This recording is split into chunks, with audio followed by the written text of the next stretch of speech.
This program is brought to you by thepodcastfactory.com.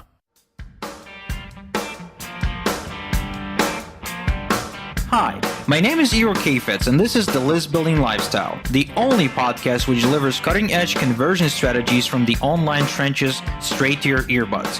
Download the transcript of today's episode and all future episodes at listbuildinglifestyleshow.com.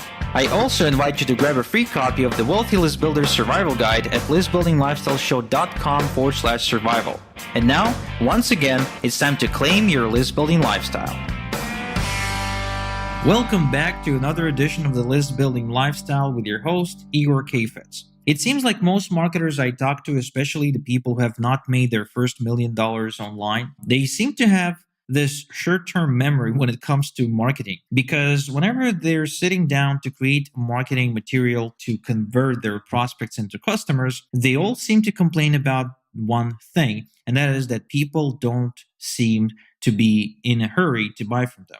And while most of them accept the idea that it takes a little bit of time to convert somebody and to get them to trust you and like you, most don't. They expect for conversions to happen really quickly. Now, I never understood that, because the same people that claim that they want conversions done quick, they are the ones that take so much time to make a buying decision. They're the ones that come up with the craziest objections, and they're the ones who usually stall their decision unless they're driven forward by scarcity or some nasty life circumstance that pretty much forces them to do something about it. Now, does it mean that you have to be a quick decision maker to get other people to make quick decisions about purchasing from you? No, not at all. Some of the best marketers I know, the guys who make a ton of money both by closing people on the phone and both by closing them through video and text and chat, these guys take just as much time in making buying decisions themselves as anybody else. However, what they do not resist is the idea that the consumer needs as much time as the consumer can get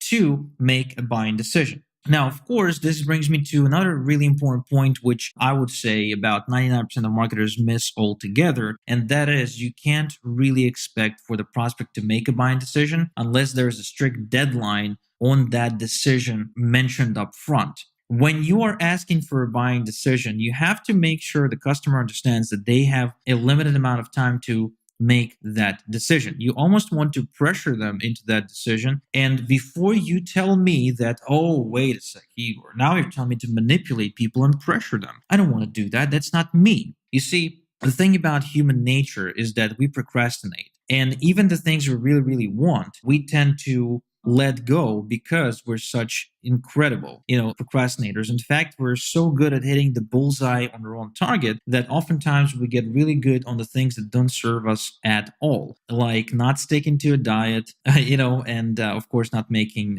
key decisions in our lives. So another experiment that's been held in some university of something, I honestly don't remember that, but the point is, the actual experiment is that the participants were asked to write a letter to someone they didn't know, and once they mailed that letter, it was gone. And there was a task that they had to say just the right things in that letter to convince the other person to do something for them. Now, again, I don't remember the exact details of the experiment, which I'm sure is taken away from my description, but that's not the point. The point is that there were two groups. The first group was given a week to write that letter, and the second group was given an hour. And once the experiment was complete, the group that was given a week to write the letter were the last ones to submit it. So they always submitted it just literally seconds before the deadline because they kept on changing their mind up until then. And almost everybody who participated, with the exception of just less than 20% of participants, they questioned themselves. They didn't like what they wrote, and they just, they weren't pleased with the effort and the outcome of their effort. Now, on the other hand, the people that were given just an hour to write the letter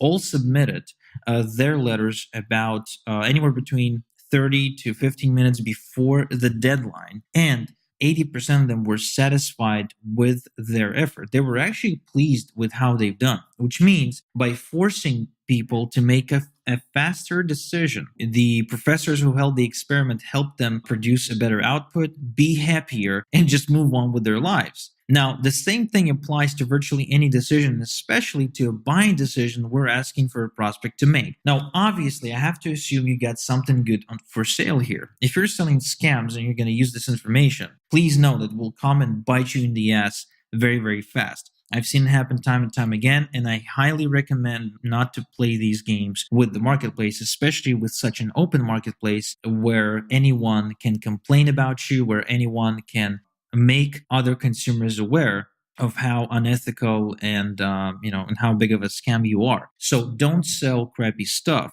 Instead, when you sell something that's really, really good and you're honestly able to stand behind your product, especially if your product has a guarantee of some sort, then you owe it to your customer to create the circumstance where she is able to make the best buying decision. And truth be told, the best buying decisions are made under pressure. That's how it usually happens. Now, whether you want to accept it or not, that's really up to you. I just hope you do accept this truth because it will help you make more money and create a better business for yourself and serve your customers better. But if not, that's perfectly fine, and you can keep asking people to make buying decisions without putting any sort of deadline on them. But then if you do, you have to be ready to face a lot of rejection, and this rejection would be the worst kind, not the kind where they come back and say, I decided not to do it, but rather the kind that where they say, let me think about it, and then they just disappear. And then you call them the next day and they don't pick up the phone, and then you email them and they ignore your emails even though they read them, and then you send them a Facebook message and they read that too, but they decide not to answer that message because they just can't make up their mind. Not because they're bad people, but because they haven't decided, and they don't want to tell you that they can't make up their mind. Which is why if there was a deadline, right? If you told them that they have 24 hours to decide and you gave a legitimate reason why, you would notice that a lot of them would probably come back and say, I decided not to move forward with this offer. But a lot of them would also come back and say, I decided to move forward. There would not be any undecided prospects. And if anything, that's exactly what you want to create in your business. You want to start conversations by the end of which you get a clear yes or no whether the prospect wants to buy from you. That's truly the best commerce and the best marketing, the best economy we can have, where people literally come in and make a buying decision saying, yes or no, because no is also a decision. And that's how I try to treat everything in my life. Unless it's 100% yes, I usually say no. And it makes things so much easier. It makes life easier. It makes,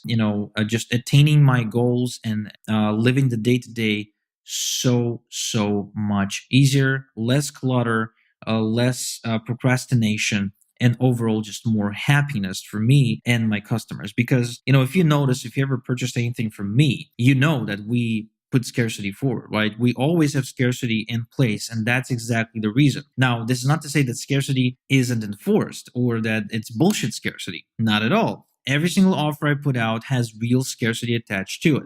But the reason I would usually create scarcity is not because I can't necessarily get more product for my customers or serve more clients, although many times that's exactly what happens, especially with my VIP club, where I get to have one-on-one coaching calls with my clients, but also because that drives that decision. And I feel I am doing my customer a huge service by forcing my customer to make that yes or no decision when they're asked to buy something from us. Now, it's really important to say this, by the way. Notice that we're really comfortable with our customers saying no, and you should be too. Now, that's a whole other episode, in my opinion, whole other persuasion element, but you should always be inviting a no into the conversation. You should always be letting your prospect know that it's perfectly fine to deny your offer. It's perfectly fine to say, you know what, this sounds okay, but might not be the right fit for me at this time. It's perfectly fine to let your customer know that they are presented with a choice to make, and that the decision to say no is also a perfectly fine decision with you. Because what it does two important and incredible things. First off, it removes the pressure from your customer and yourself. It makes the conversation go easier because the customer knows they got a way out if they don't want to proceed, so they don't feel pressured, moving forward, which is the worst thing you can do for your customer. It'll make him feel pressured to say yes, right? So pressure in and of itself is perfectly fine, but pressure to say yes is the thing you don't want to create for your customer. And two, by literally inviting a no. What you're showing your customer is that you're not needy. You're not needy for their money. And that may be even more important than everything else I've mentioned on this episode, where customers don't want to buy from needy companies and needy people. With that said, thank you again for tuning in for another edition of The List Building Lifestyle with your host, Igor Kheifets. And until next time we chat, have a good one. Thank you for listening to The List Building Lifestyle. Make sure to subscribe on iTunes or Google Play to never miss an episode. Because who knows, just one conversion tactic we share on the show might double your list and double your business. Download the transcript of today's episode and all future episodes at listbuildinglifestyleshow.com.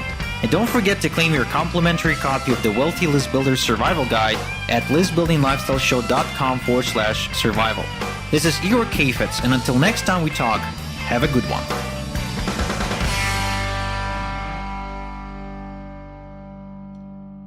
This is thepodcastfactory.com.